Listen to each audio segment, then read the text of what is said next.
The 14th plenary meeting of the General Assembly is called to order.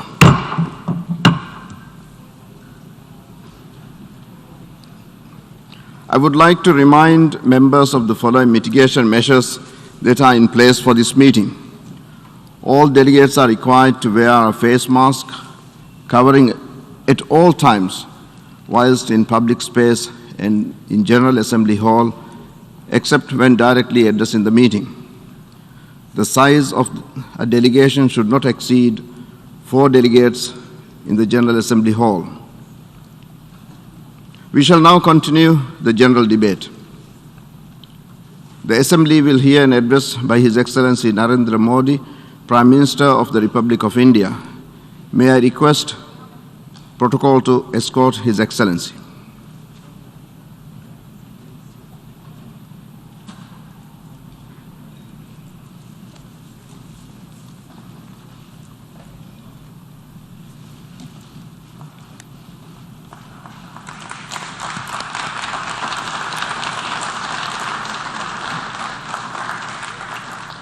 I have great pleasure in welcoming His Excellency Narendra Modi, Prime Minister of the Republic of India. I invite him to address the General Assembly. Namaskar साथियों. Good morning, friends. His Excellency Abdullah Shahid ji, His Excellency Mr. Abdullah आपको Shahid. अध्यक्ष पद संभालने की First of all, I would like to हार्दिक बधाई. warmly congratulate you on आपका अध्यक्ष assuming बनना the office of President of the सभी विकासशील UNGA. देशों Your becoming president और is a विशेषकर matter of pride for all developing small countries island developing and states के in लिए particular for small island गौरव की developing बात है. states. अध्यक्ष महोदय, Mr. President, गत 1.5 वर्ष से for the last 1.5 years, पूरा विश्व the world 100 साल has में been आई grappling सबसे with बड़ी the worst pandemic महामारी का it has सामना seen कर रहा in 100 years. ऐसी भयंकर महामारी में I pay tribute जीवन to गंवाने all वाले those who have lost their lives सभी लोगों in को the deadly corona मैं pandemic, श्रद्धांजलि देता हूं और and परिवारों I के साथ express my condolences संवेदनाएं व्यक्त to करता हूं. their families. अध्यक्ष महोदय, Mr. President, मैं उस देश का I प्रतिनिधित्व कर रहा represent a हूं country जिसे that mother is of democracy का proud to be Gaurav known हासिल. as the mother of democracy. लोकतंत्र की हमारी We हजारों have had वर्षों की a महान great परंपरा रही. tradition of democracy that goes back thousands of इस years. 15 अगस्त को On 15th of भारत ने August this year, अपनी आजादी के India entered 75वें the साल में प्रवेश 75th किया. year of its independence. हमारी विविधता Our diversity हमारे सशक्त लोकतंत्र is की the पहचान है. identity of our strong एक ऐसा democracy. देश It is a country जिसमें that has दर्जनों भाषाएं dozens हैं, of languages, सैकड़ों बोलियां हैं, hundreds of dialects, अलग अलग रहन सहन different खान पान. lifestyles and cuisines. ये vibrant This is democracy the का best बेहतरीन example of a उदाहरण है. vibrant democracy. ये भारत के लोकतंत्र की ताकत है. The strength of our एक democracy छोटा बच्चा is demonstrated जो by the कभी fact that a little एक boy रेलवे स्टेशन who के at टी one स्टॉल पर time used to help अपने his पिता father की मदद at करता his था, tea stall at the वो railway आज station is today चौथी बार addressing भारत the के United प्रधानमंत्री के Nations तौर पर General Assembly for the 4th time UNGA को as संबोधित Prime कर रहा Minister है. of India.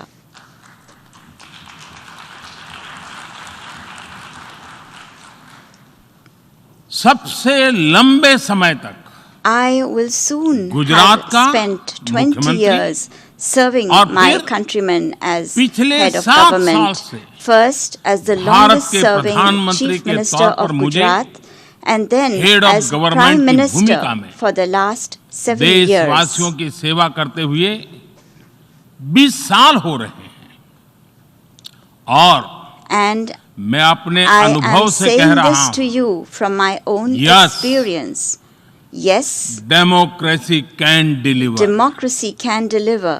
Yes Yes, democracy has democracy delivered. has delivered.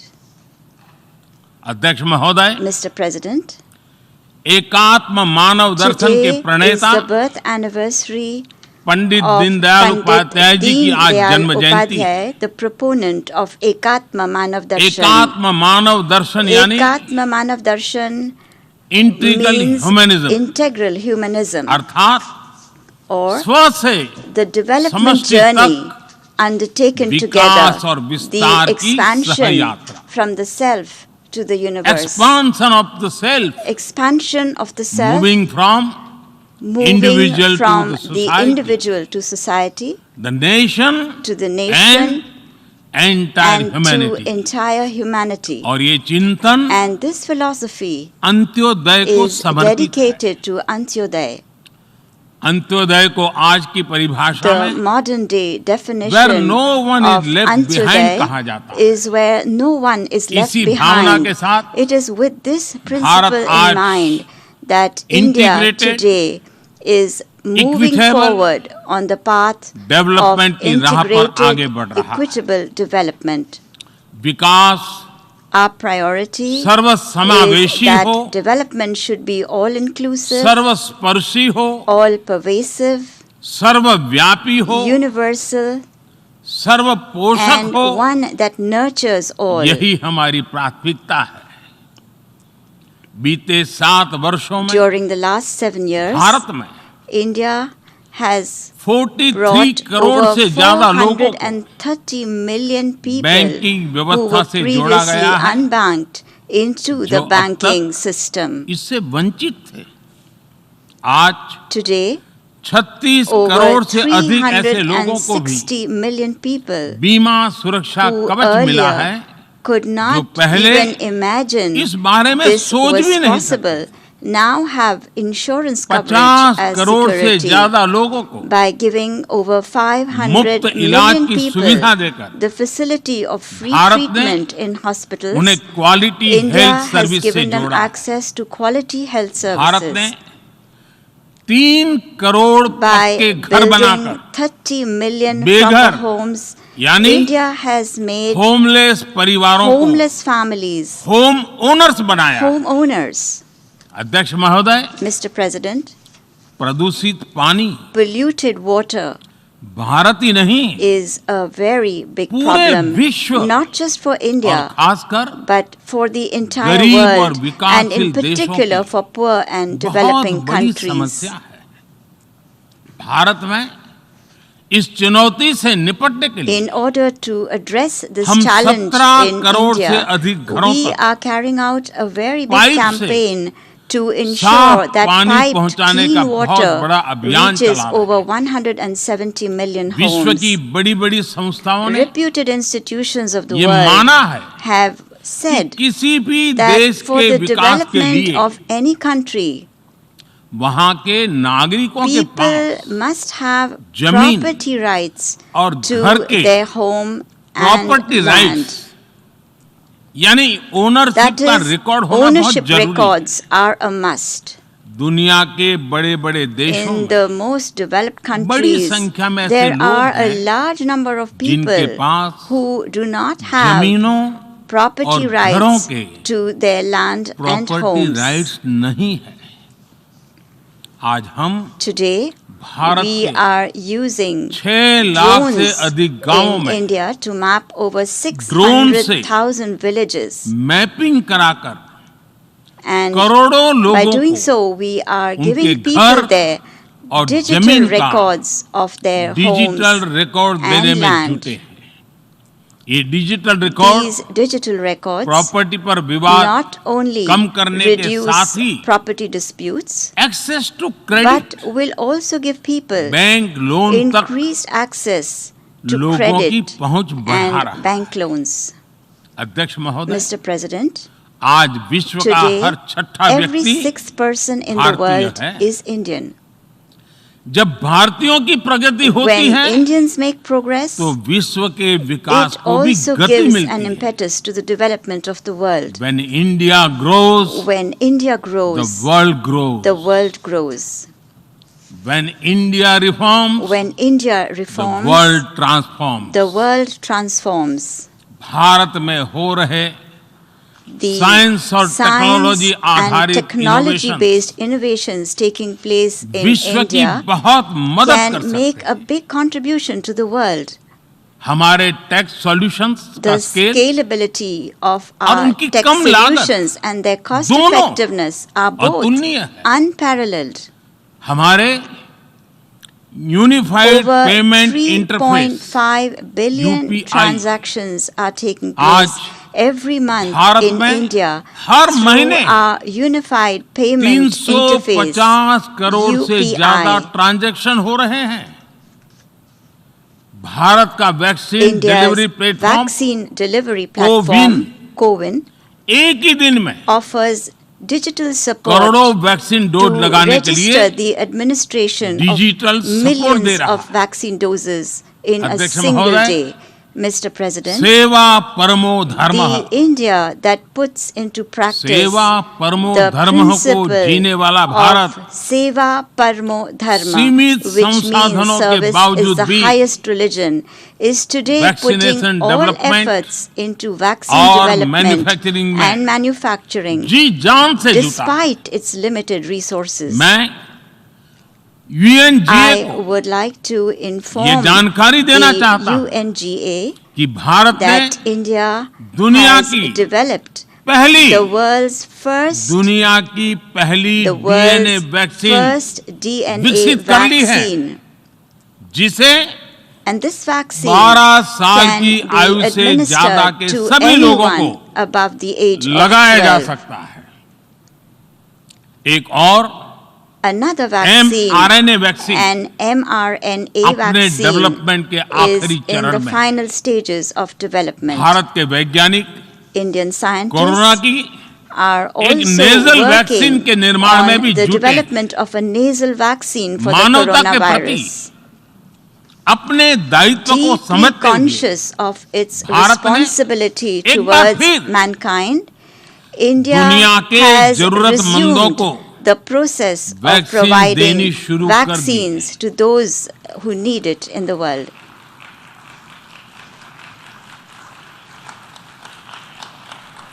मैं आज Today, दुनिया भर के I vaccine also extend manufacturers को भी an invitation आमंत्रित to करता हूं। vaccine come manufacturers from across the Come. world. Come, make vaccine in India. make vaccine in India. अध्यक्ष महोदय, Mr. President, आज हम सब जानते हैं all of us, कि मानव जीवन में how important टेक्नोलॉजी का कितना technology महत्व is है, in the lives of people today. लेकिन बदलते हुए However, विश्व में In this ever-changing world, technology it is equally with important democratic to values ensure technology ये सुनिश्चित with करना भी democratic आवश्यक है। values. भारतीय मूल के No doctor, matter which innovator, country, the doctors, engineers, innovators, manager engineers, and किसी भी देश managers में रहें, of Indian origin live in, हमारे our लोकतांत्रिक मूल्य democratic values उन्हें inspire मानवता them की सेवा to में continue जुटे रहने serving की प्रेरणा mankind. देते रहते हैं। और ये हमने And इस this कोरोना काल में भी is the देखा। spirit that we have अध्यक्ष indeed महोदय, seen during the corona corona pandemic महामारी ने also. Mr. विश्व President, को ये भी the सबक दिया corona है pandemic has also taught वैश्विक another important अर्थव्यवस्था lesson को to the world that अब और the अधिक global डाइवर्सिफाई economy किया needs to be जाए। diversified even further. इसके लिए And for this, global value chains का expansion विस्तार of आवश्यक है। global value chains is necessary. हमारा आत्मनिर्भर भारत Our अभियान Atmanirbhar Bharat or इसी भावना self-reliant से India प्रेरित है। movement is inspired by this Global very spirit. Industrial diversification के लिए Is becoming भारत a विश्व का democratic एक and लोकतांत्रिक reliable partner और for भरोसेमंद global पार्टनर industrial बन रहा है। diversification. और इस अभियान में And in this Bharat movement, ने India इकोनॉमी has struck और इकोलॉजी better balance दोनों में between both economy बेहतर संतुलन and स्थापित किया ecology. है। बड़े और विकसित देशों की तुलना में I'm sure climate that action को you लेकर all also feel proud Bharat of के the प्रयासों efforts को made देखकर by India आप with regard सभी to को climate change निश्चित compared ही to गर्व those होगा। made by big and developed Bharat nations. Today, बहुत तेजी के India साथ is moving forward with 450 great speed gigawatt towards its target of renewable energy के 450 लक्ष्य की तरफ बढ़ रहा gigawatts है। of renewable energy. हम भारत को We दुनिया have का also सबसे बड़ा started work on making green India the hydrogen world's hub बनाने के largest अभियान में भी green hydrogen जुट गए। hub. अध्यक्ष महोदय, Mr. President, हमें अपनी we आने are वाली पीढ़ियों answerable को to our future generations जवाब देना है कि जब when they ask फैसले लेने का when समय it था, was time to take decisions. तब What were those people जिन पर doing? Those विश्व people को दिशा whose देने का दायित्व responsibility था, it was to give direction वो क्या कर to रहे the थे? world. आज Today, विश्व के सामने the world is facing regressive an thinking increased threat और of एक्सट्रीमिज्म का regressive thinking and खतरा बढ़ता जा extremism. रहा है। इन परिस्थितियों में In such a पूरे situation, विश्व को the entire Science-based, world must rational make science-based, और progressive rational thinking को and progressive thinking विकास का the Aadhaar basis banana for ही होगा। development. साइंस बेस्ड अप्रोच को In मजबूत order करने के to लिए strengthen a science-based Bharat approach, India experience is based promoting learning को बढ़ावा दे रहा है। experience-based learning. हमारे यहाँ In स्कूलों India, में in हजारों schools, thousands Atal of tinkering adult lab खोली tinkering गई है, labs have been set up. Incubators बने हैं, We have also और set up incubators एक मजबूत and a startup strong ecosystem startup विकसित हुआ। ecosystem has been developed. अपनी आजादी के 75 वर्ष के उपलक्ष्य में On the occasion of the जब हम 75th आजादी year का अमृत of its महोत्सव मना रहे हैं, independence, when we are celebrating the Bharat Azadi Ka Amrit Festival, 75 ऐसे India सैटेलाइट्स को is अंतरिक्ष going में to भेजने वाला launch है 75 जो satellites भारतीय into विद्यार्थी space that school are being कॉलेजों made में बना by रहे हैं। Indian students in schools and अध्यक्ष जी, colleges. Mr. President, दूसरी ओर on the other hand, regressive thinking के साथ countries with जो regressive देश thinking आतंकवाद that का are using terrorism political as tool a के रूप में political इस्तेमाल tool, कर रहे हैं, these उन्हें countries ये must समझना होगा understand कि that आतंकवाद terrorism is उनके an लिए भी equally उतना ही big बड़ा threat खतरा for है। them also. ये सुनिश्चित किया जाना बहुत It जरूरी is है absolutely essential कि अफगानिस्तान ensure की धरती का that इस्तेमाल Afghanistan's territory आतंकवाद is फैलाने not used और to spread आतंकी हमलों के लिए terrorism न हो। and for terrorist attacks. हमें इस बात के लिए भी We also हमें इस बात के लिए need भी सतर्क रहना to be होगा alert कि वहाँ and की ensure नाजुक स्थितियों का कोई देश that no country अपने tries to स्वार्थ के take लिए advantage of एक the tool delicate की तरह situation there and इस्तेमाल use it as करने a की tool कोशिश न for करें। its own selfish interests. इस समय At this time, अफगानिस्तान की the Janata, people of Afghanistan, वहाँ की महिलाओं the women और बच्चों को, and children वहाँ की of माइनॉरिटीज Afghanistan, को the minorities of मदद की Afghanistan जरूरत है need help, और इसमें and हमें we अपना must दायित्व निभाना fulfill ही our होगा। duty by providing them अध्यक्ष with this महोदय, help. Mr. President, हमारे समंदर भी our oceans हमारी साझी Our विरासत, oceans are also our shared इसलिए heritage, and that is हमें ये why ध्यान रखना we होगा must keep in mind कि ओशन that रिसोर्सेज we को must only हम यूज करें, use ocean resources नहीं। and not abuse them. हमारे समंदर Further, our oceans अंतरराष्ट्रीय व्यापार की are लाइफलाइन also भी the है। lifeline of international इन्हें हमें trade. We must expansion protect them और from the एक्सक्लूजन race की दौड़ for से बचाकर expansion रखना होगा। and exclusion. Rule based world order को सशक्त करने The के लिए international community must अंतरराष्ट्रीय speak समुदाय in को one voice to एक strengthen सूर में a rule-based आवाज उठानी world ही होगी। order. सुरक्षा परिषद में The broad consensus भारत की प्रेसिडेंसी reached के दौरान in the Security बनी Council विस्तृत सहमति during India's presidency विश्व को shows to the world maritime security के the way विषय में forward आगे for बढ़ने का मार्ग maritime दिखाती है। security. अध्यक्ष महोदय, Mr. President, भारत के the महान great कूटनीतिज्ञ diplomat of India, Acharya Chanakya Acharya ने Chanakya, सदियों पहले said कहा था, this कालाति hundreds of years क्रमात् ago. Kalati क्रमात् kramat काल kal एव फलं eva पिबति। phalam pibati. जब सही When समय पर सही the कार्य right नहीं किया action is जाता, not taken at the तो right समय time, he then it is उस time कार्य itself की सफलता को that causes समाप्त कर देता the है। action to fail. संयुक्त राष्ट्र को If खुद को the United Nations प्रासंगिक बनाए रखना wants to है, remain तो relevant, उसे it will need अपनी to इफेक्टिवनेस को improve सुधारना its होगा, effectiveness and रिलायबिलिटी को बढ़ाना होगा। enhance its reliability. यूएन पर आज कई तरह के Today, सवाल खड़े हो रहे हैं। all kinds of questions are being in raised सवाल को about the UN.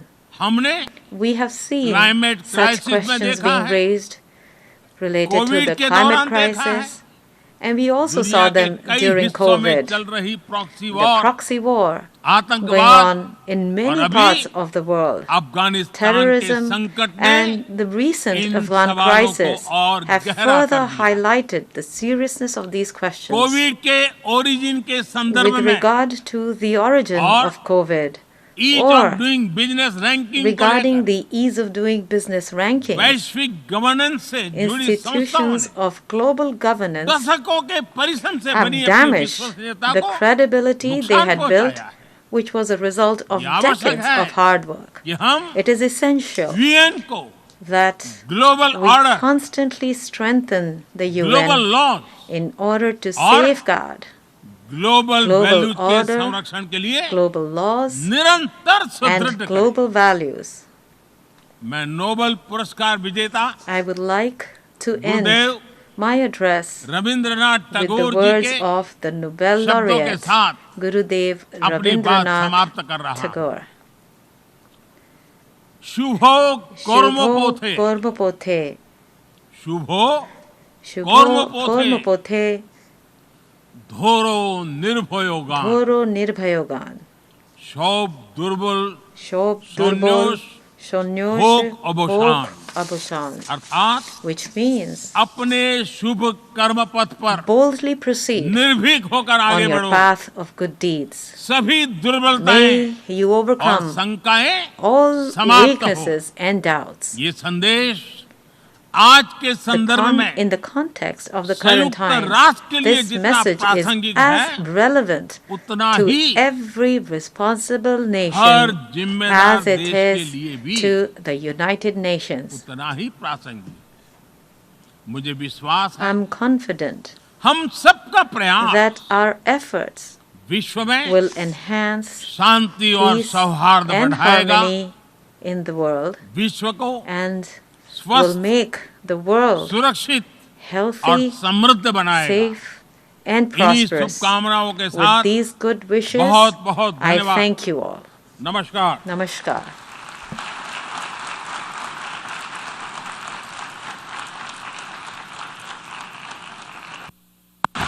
On behalf of the General Assembly, I wish to thank the Prime Minister of the Republic of India for the statement just made, and I request protocol to escort His Excellency.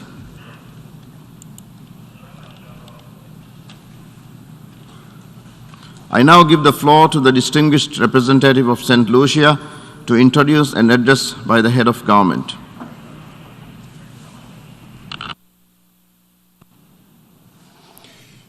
Thank you, Mr. President.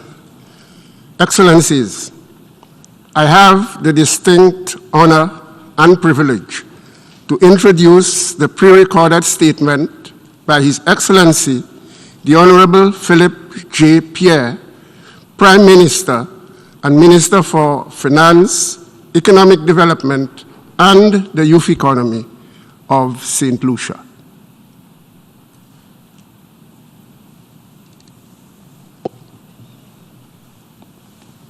Mr. President, colleague heads of government and foreign ministers, country representatives, and members of country delegations, I bring you warm greetings from the most beautiful piece of territory on earth, the sovereign state of St. Lucia.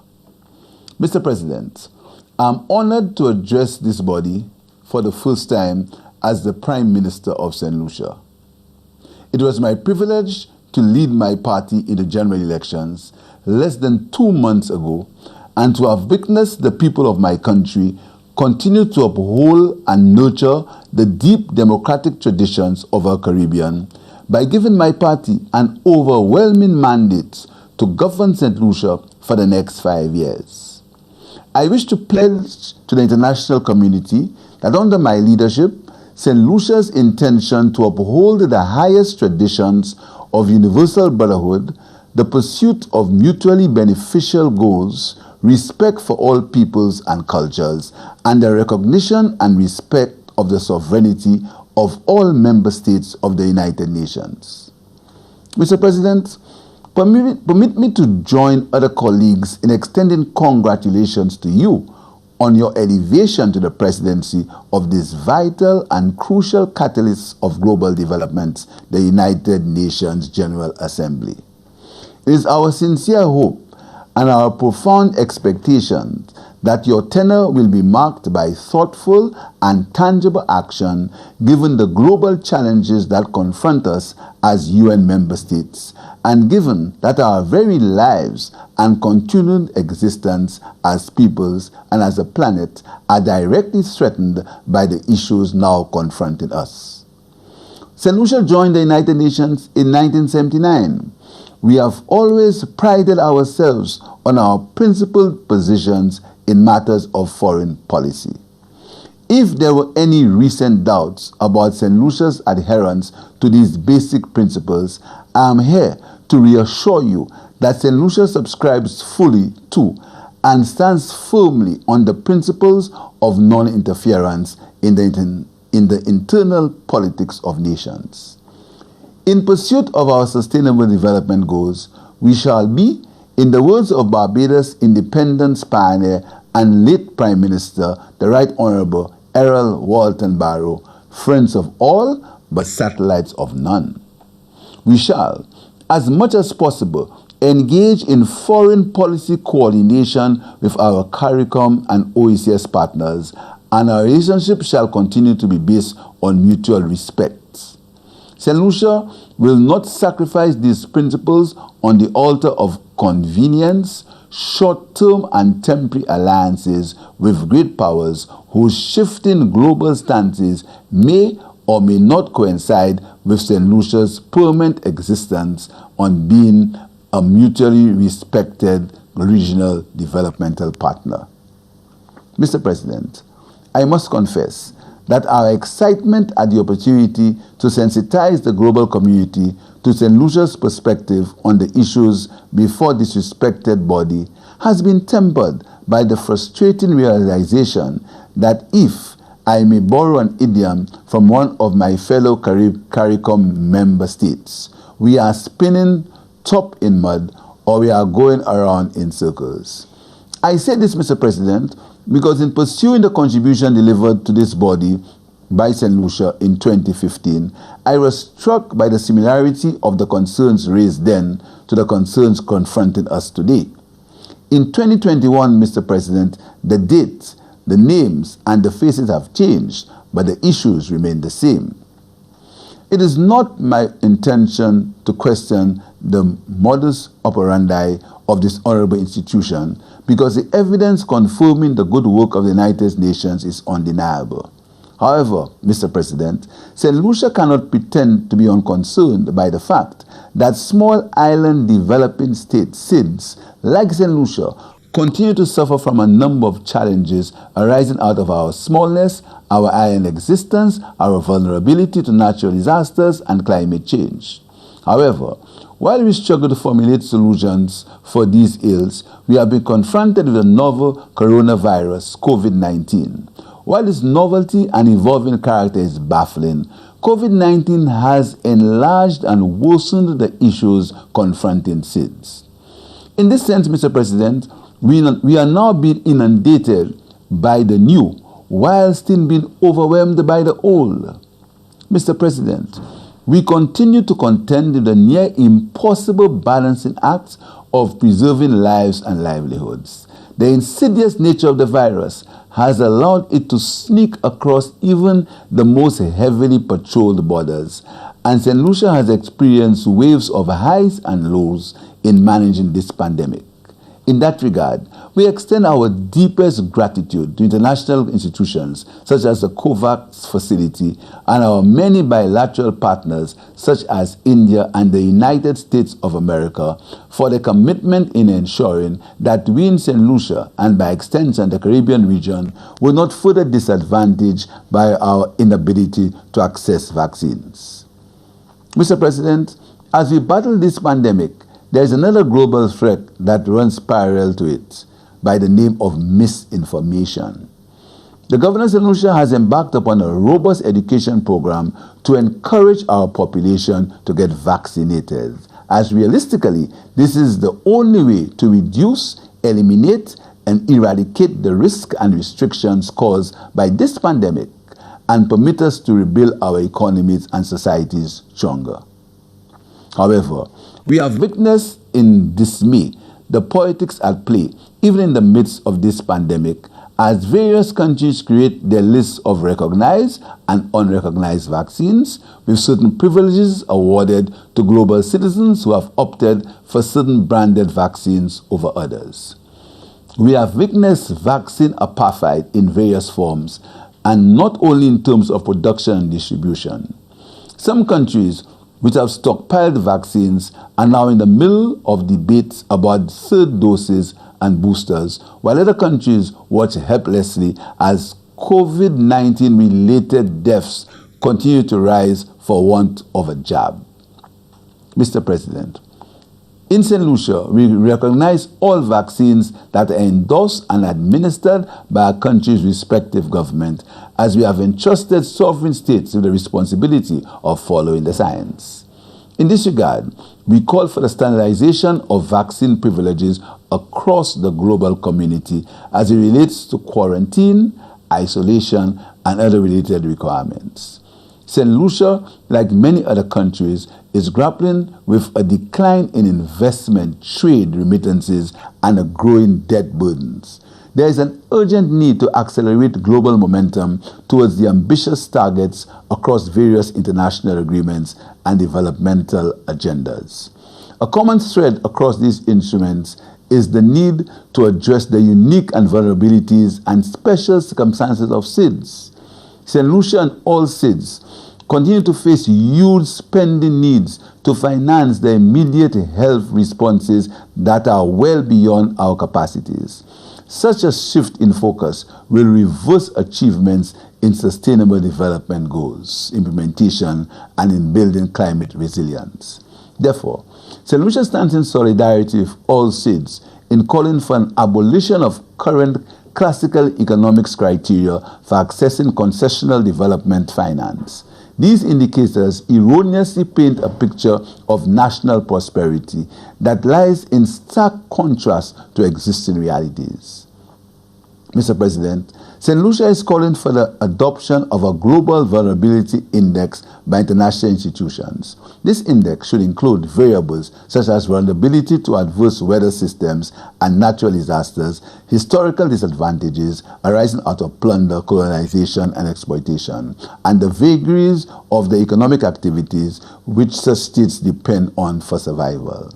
Such a global vulnerability index would ensure that access to concessional development finance is granted based on the criteria that consider the true context of our fragile economies, which are constantly on the threat of regression due to natural, man-made, or political disasters. St. Lucia also calls for immediate measures to safeguard the solvency of SIDS, which have disproportionately affected during the pandemic. These measures must include debt restructuring and write-offs, support to strengthen health systems, more equitable distribution and access to vaccines, and assistance for recovery that meets the demands of the developmental model adopted in the beneficiary country and is consistent with our current socio-economic environment. Mr. President, the pandemic seems to have slowed down everything but the deterioration of our beloved planet Earth. Climate change continues to wreak havoc across all areas of the globe. While COVID-19 now grabs the headlines, it's a fact that the pandemic emerged at a time when the world was already on an unsustainable path towards a 2030 agenda and the Sustainable Development Goals.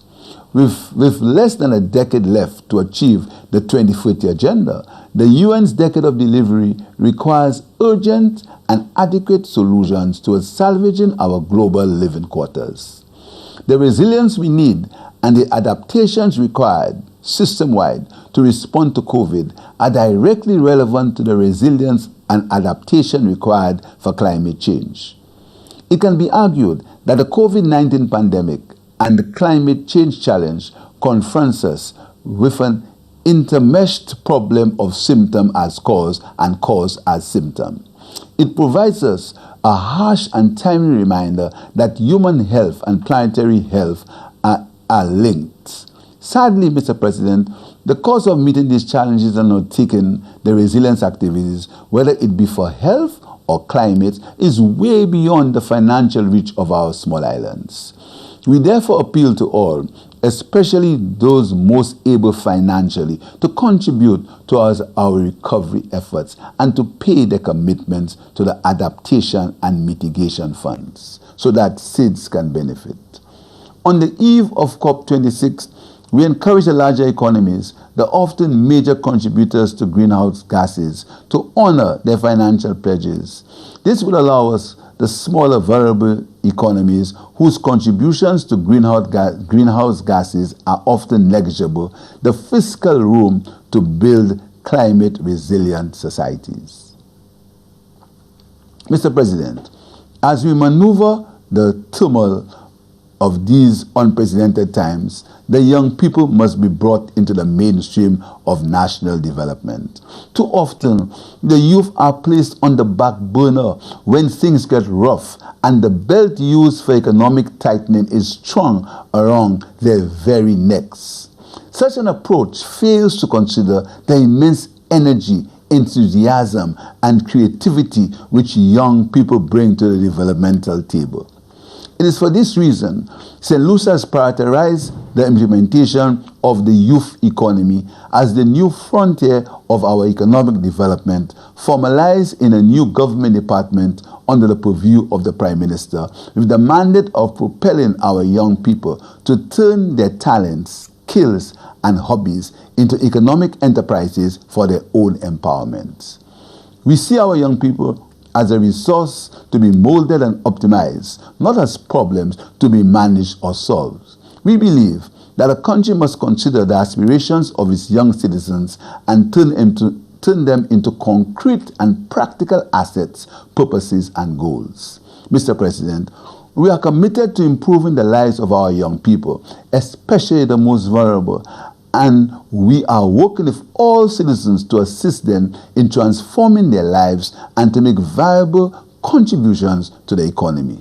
In this regard, St. Lucia invites the international community to discuss and engage with us strategically on mutual beneficial relationships and projects to promote the youth economy as we seek to build a better and more sustainable future for all. Mr. President, St. Lucia remains among a handful of countries which maintain official relations with the government of the Republic of Taiwan. We continue to plead the case to advance their cause to be acceptable as a legitimate participant in the global decision-making process. But, Mr. President, the development of St. Lucia will continue to be compromised as long as the development of our sister nation of Cuba continues to be frustrated by global political considerations. In this regard, Mr. President, St. Lucia encourages a revisiting of the chapter in history not too long ago, where diplomatic reconciliation had commenced between the United States of America and the Republic of Cuba under the Obama-Biden administration. In fact, then Vice President Biden was the chief envoy of the United States to Cuba, and it would be a signal achievement if, as president of the Biden-Harris administration, he were to bring his work on Cuba to its logical conclusion with the normalization of relations. Cuba continues to punch above its weight with its humanitarian efforts, playing its part in the global COVID-19 response despite its disadvantaged position in the international community. St. Lucia joins CARICOM and the global community in renewing calls for the United States to normalize its relations with Cuba and for the abolition of the existing embargo, which only serves as a hindrance to economic growth in Cuba and an obstacle to realizing full regional economic integration in the Caribbean. Given Cuba's role in health, education, sports, and social development in our region, the normalization of relations with Cuba means the advancement of development in our entire Caribbean region. And we make this annual call for the normalization of relations with Cuba. St. Lucia wants it to be known that we are speaking to our own development in as much as we are speaking about the betterment of the lives of the Cuban people. At a time when we are experiencing global turmoil, it is important for good sense to prevail and for the world to fully embrace the immense expertise and resources which the Cuban people have to offer. It is more than overdue for us to make right this grave injustice to Cuba that has deliberately cut them off from the global supply chain. The continuation of this embargo in 2021 is unconscionable. Mr. President, the situation in Venezuela concerns St. Lucia tremendously. As one of the first nations to establish diplomatic relations with St. Lucia after we gained independence in 1979, and as a beneficiary of Venezuelan economic cooperation, St. Lucia considers Venezuela a loyal and legitimate friend and partner. The virtual economic blockade which has been imposed on the democratically elected government of Venezuela by a few big and powerful countries is unacceptable in this international system. It is even more outrageous that the prominent members of this international system who pride themselves on their democratic traditions have sought to recognize an alternative president who did not even contest elections and who has no political legitimacy whatsoever. Further, the act of seizing and freezing Venezuelan government gold, cash and assets while preventing access by the Venezuelan people to basic food, medicine and supplies during this pandemic could quite conceivably qualify as modern day piracy, economic terrorism and crimes against humanity. St. Lucia and CARICOM cannot in good conscience continue to be part of this unjust attack against the Venezuelan people. Mr. President, as I conclude, I again call for urgent consideration of the harsh reality and the many and continuing challenges confronted cities like St. Lucia. Mr. President, now is the time for change, the time to act, the time to overcome our challenges through global solidarity and mutual assistance. The future of every nation and country is at risk. We need the global economy to work for the 99% and not just the wealthy and powerful 1%. Mr. President, I appeal to the international community to remain focused on working in partnership with cities like St. Lucia for the balanced development of the global community. We need the powerful to behave responsibly and cooperate more effectively to enable a more inclusive and sustainable humanity for all and to ensure that no one is left behind. Caribbean countries like ours, which were exploited and underdeveloped to finance the development of Europe, have put forward a case for reparations for slavery and native genocide. And we expect that case to be treated with the seriousness and urgency it deserves. There should be no double standards in the international system in recognizing and acknowledging and compensating victims of crimes against humanity. And so, St. Lucia urges that the principles which have been applied to other victims of mass slavery and such forms of exploitation be applied with equal force and sincerity and seriousness of purpose to Caribbean nations who suffered more than 3 centuries of slavery and native genocide between 1492 and 1838 by the powers of Europe. St. Lucia fully endorses the stance of the CARICOM Reparations Commission that our reparations movement is a moral, legal, and political response to the crimes against humanity committed during the European imperial project, specifically the genocide against the native population and the trading and enslavement of enchained bodies of Africans. Mr. President, as one of our local laureates, Robert Lee, penned, St. Lucia is a state, not a real estate, not plantation estates. This is an open wound crying out for justice, healing, compassion, and closure, and it continues to fester with every decree or decision of the OECD on such other groupings. If the international system is to work fairly for all nations, wrong cannot continue to be strong, and might cannot continue to be right. Let us therefore return to our core principles of peace, harmony, fairness, tolerance, and non-interference in the internal politics of sovereign states. Let us be guided by the golden cord of mutual respect and universal fraternity, particularly in these perilous times which demand that we recognize our common humanity above anything else.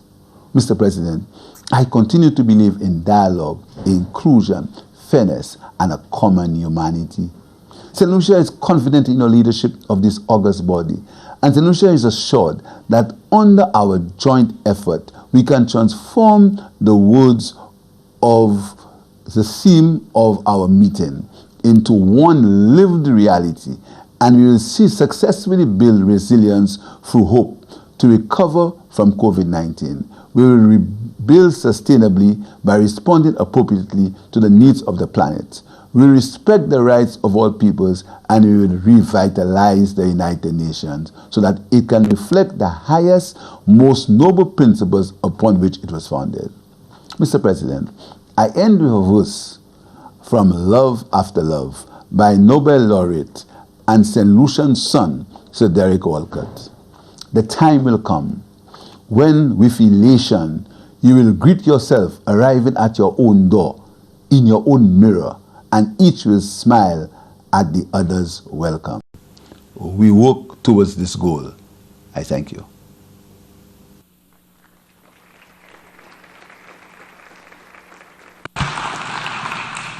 On behalf of the General Assembly, I wish to thank the Prime Minister and Minister for Finance, Economic Development and Youth Economy of St. Lucia for the statement just made.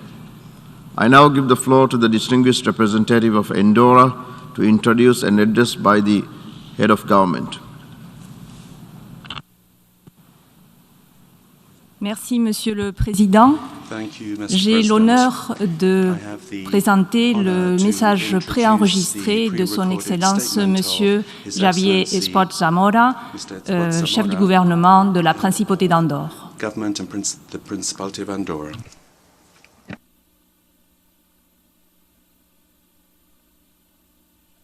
Senyor President, Senyor Secretari General, Excelències, Senyores i Senyors. Mr. President, Secretary General, Excellencies, ladies and gentlemen, at the outset I'd like to congratulate Mr. Abdullah Shahid for his election as President of the General Assembly, as well as His Excellency Mr. Antonio Guterres on his appointment for a second mandate to the post of Secretary General of the United Nations. This great assembly of all the peoples and for all peoples, the main aim of which is to build a system of values and a code of conduct based on multilateralism